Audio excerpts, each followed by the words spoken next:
أعوذ بالله من الشيطان الرجيم. بسم الله الرحمن الرحيم. ورحمة الله وبركاته. وعليكم السلام ورحمة الله. إن الحمد لله نحمده ونستعينه ونستغفره ونعوذ بالله من شرور أنفسنا ومن سيئات أعمالنا. من يهده الله فلا مضل له ومن يضلله فلا هادي له. أشهد أن لا إله إلا الله وحده لا شريك له وأشهد أن محمدا عبده ورسوله. اللهم صل وسلم على نبينا ورسولنا محمد صلى الله عليه وسلم وعلى آله وعلى أصحابه ومن تبعهم بإحسان إلى يوم القيامة. Alhamdulillah, segala puji marilah kita panjatkan kehadirat Allah Subhanahu wa taala yang telah memberikan kepada kita segala kenikmatan, mulai dari nikmat kesehatan badan kita, nikmat keluangan waktu kita, dan yang paling utama adalah nikmat keimanan dalam hati kita, sehingga pada pagi hari ini kita masih diberi kesempatan untuk melaksanakan sholat subuh berjamaah di Masjid Ar-Rahman ini. Salam selalu kita haturkan kepada junjungan kita Nabi Muhammad sallallahu alaihi wasallam yang telah membawa kita dari zaman jahiliyah menuju zaman yang terang benderang seperti saat ini. Jamaah rahimani wa rahimakumullah. Alhamdulillah, setelah kemarin izin 2 minggu, mohon maaf sempat kosong 2 kali pertemuan. Tapi alhamdulillah yang minggu kemarin diisi oleh Ustadz Ifam. Insyaallah pada pertemuan kali ini kita akan melanjutkan bahasan dari kitab Ad-Da'wah Dawa, yang masih melanjutkan bahasan yang 3 minggu yang lalu, yaitu yang terakhir kita sudah bahas mengenai hukuman bagi para pelaku dosa. Kemarin kita sudah membahas bahwa salah satu hukumannya adalah Allah akan menutup hati orang-orang yang berbuat dosa, sehingga seakan-akan mata mereka itu melihat tapi buta, telinganya mendengar tapi tuli, dan hatinya itu tidak bisa menerima kebenaran. Kemudian hukuman yang lain bagi para pelaku dosa adalah Allah memberikan kehidupan yang sempit di dunia, di alam barzakh, serta azab di akhirat.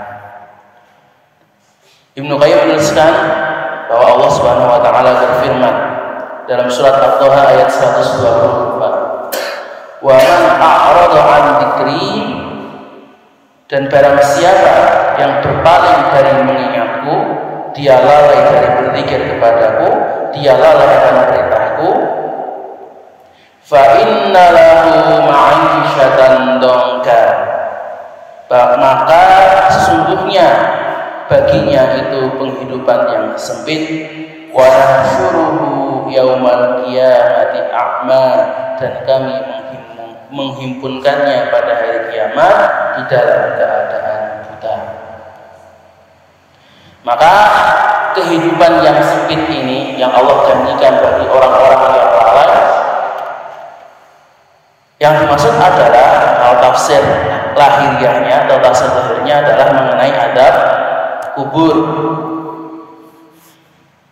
Kenapa kok adab kubur disebutkan sebagai kehidupan yang sempit? Karena seperti sabda Rasulullah SAW ketika menceritakan tentang hisab di alam kubur, bahwa ketika orang kafir itu meninggal, kemudian ketika ditanyai oleh malaikat Mungkar dan Nakir, ya, bahwa kemudian ditanya siapa rohnya, siapa apa agamanya, siapa nabimu, mereka tidak bisa menjawab. Kemudian ditampakkan amal-amal keburukan mereka, kemudian kuburan mereka itu disempitkan oleh Allah Subhanahu wa taala, saking sempitnya sampai tulang-tulangnya itu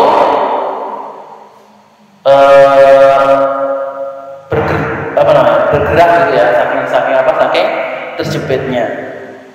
Kemudian Allah tampakkan baginya azab neraka, yang siksa neraka, sehingga saking ngerinya mereka sampai berdoa, ya Allah, jangan sampai kiamat itu datang.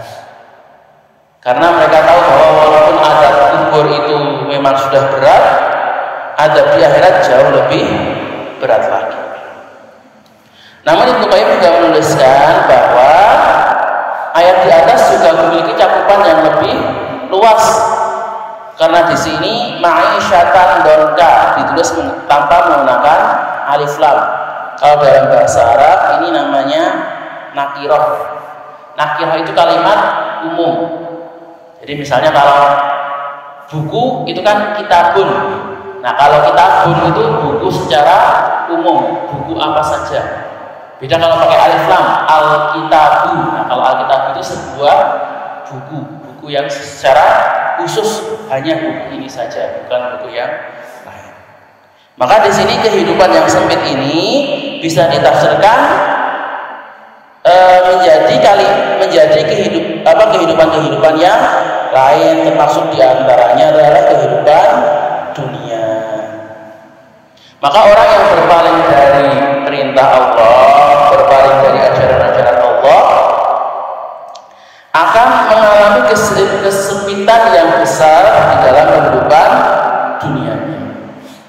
Walaupun mungkin secara zahirnya, secara lahiriahnya dia kelihatan sebagai orang yang bahagia. Kalau kita lihat kan ada nih orang yang bermaksiat, mobilnya banyak, hartanya melimpah, keluarganya kayaknya sehat-sehat, semua hidupnya enak-enak saja, nggak pernah kesusahan, nggak pernah kesulitan makan, nggak pernah ada kebutuhan apa-apa. Tapi walaupun secara zahirnya secara lahirnya dia kelihatan bahagia, tapi di dalam hatinya itu Allah akan memberikan rasa kesempitan, rasa kehambaan, kehinaan, rasa kekecewaan, dan rasa angan-angan dan kekhawatiran yang senantiasa singgah di dalam hatinya, sehingga hatinya itu tidak merasa bahagia, hatinya itu tidak merasa tenang. Kita lihat banyak sekali orang yang kaya ya tapi depresi, artis-artis terkenal tapi sampai bunuh diri. Itu kenapa? Karena hatinya itu tidak merasa tenang.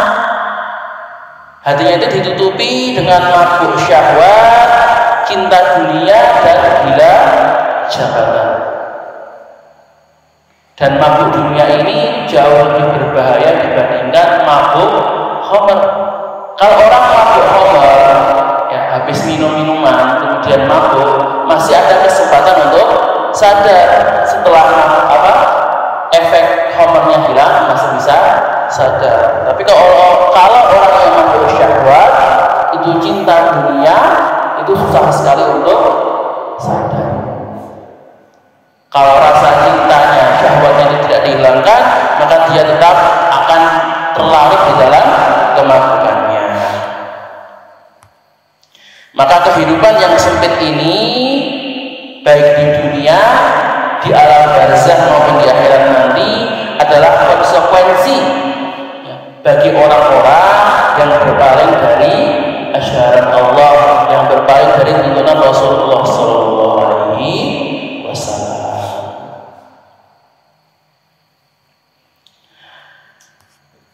Maka kebalikannya juga sama. Ketika Allah memberikan kehidupan yang sempit bagi orang-orang yang melanggar perintahnya, maka Allah juga menjanjikan kehidupan yang baik bagi orang-orang yang menaati perintah Allah Subhanahu wa Ta'ala. Allah Ta'ala berfirman dalam surat An-Nahl ayat 97, "Man 'amila shalihan min dzakarin aw untha wa huwa mu'min." Barang siapa yang beramal soleh dari laki-laki maupun perempuan dan dia adalah orang yang beriman, falanuhyiyannahu hayatan thayyibah, maka sesungguhnya akan kami berikan kepadanya kehidupan yang baik. Wala najziyannahum ajrahum, dan kami berikan balasan kepada mereka bi ahsani ma kanu ya'malun, dengan yang lebih baik dari apa yang telah mereka kerjakan. Maka di sini Allah sangat jelas menjanjikan bagi orang-orang yang beriman, dia taat kepada Allah, kemudian dia beramal soleh, mengerjakan apa yang Allah perintahkan dan meninggalkan apa yang Allah larang, maka Allah akan menjanjikan kepadanya hayatan thayyibah, kehidupan yang baik. Maka di sini juga sama, hayatan masih nakirah, masih secara umum. Artinya apa?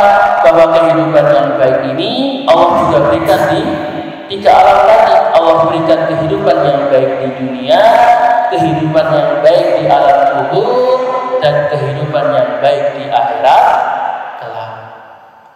Dan Allah menjanjikan pahala balasan yang jauh lebih baik dibandingkan kebaikan yang telah dia kerjakan.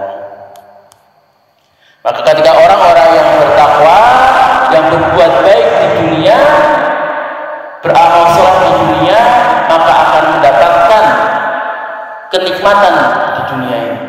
Bahkan akan mendapatkan surga dunia, di mana hatinya itu Allah berikan ketenangan, Allah berikan kebahagiaan, sehingga dia itu bisa menikmati dunia ini. Karena sungguh salah satu yang paling dicari di dunia ini adalah kebahagiaan tadi.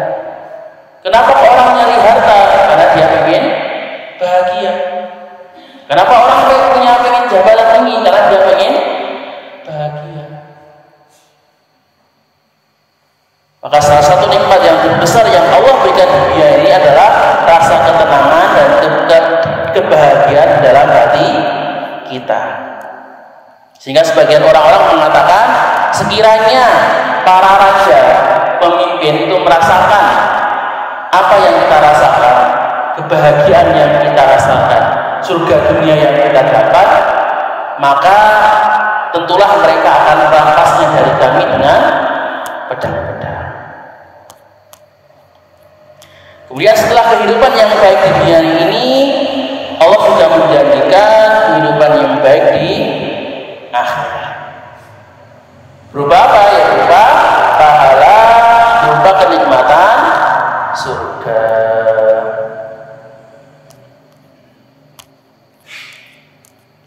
Maka kenikmatan-kenikmatan ini, ya, surga-surga ini Allah janjikan kepada orang-orang yang berbuat soleh, orang yang hatinya itu memiliki kelapangan dada, mengenal Allah Ta'ala, mencintai Allah Ta'ala, serta beramal sesuai dengan aturan Allah Ta'ala.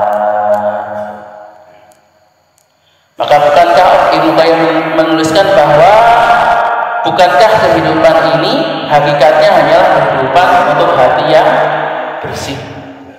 Sebagaimana Allah Ta'ala memuji Nabi Ibrahim alaihissalam dalam surat As-Saffat, wa inna min syi'atihi la Ibrahim, dan sesungguhnya Ibrahim itu benar-benar termasuk ke dalam golongannya idja'a rabbahu biqalbin salim, ketika ia datang kepada Rabbnya dengan hati yang bersih.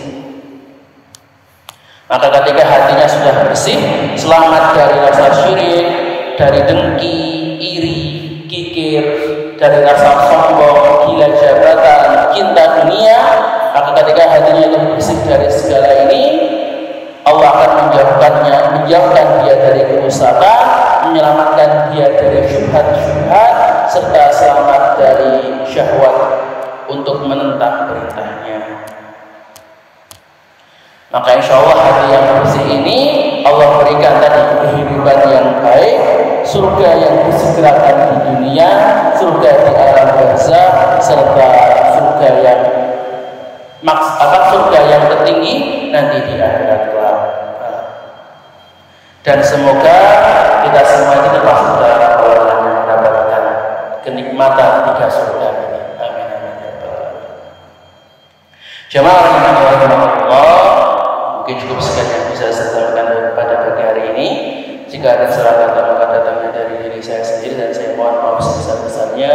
Dan jika ada kebenaran karenanya dari Allah Subhanahu wa taala, dan semoga kebenaran ini bisa kita aplikasikan, kita laksanakan di dalam kehidupan kita sehari-hari. Aqulu qawli hadza lillahi wal hidayah wal hidayah. Subhana rabbil izzati amma yasifun wa salamun alal mursalin walhamdulillahi rabbil alamin. Assalamualaikum warahmatullahi wabarakatuh.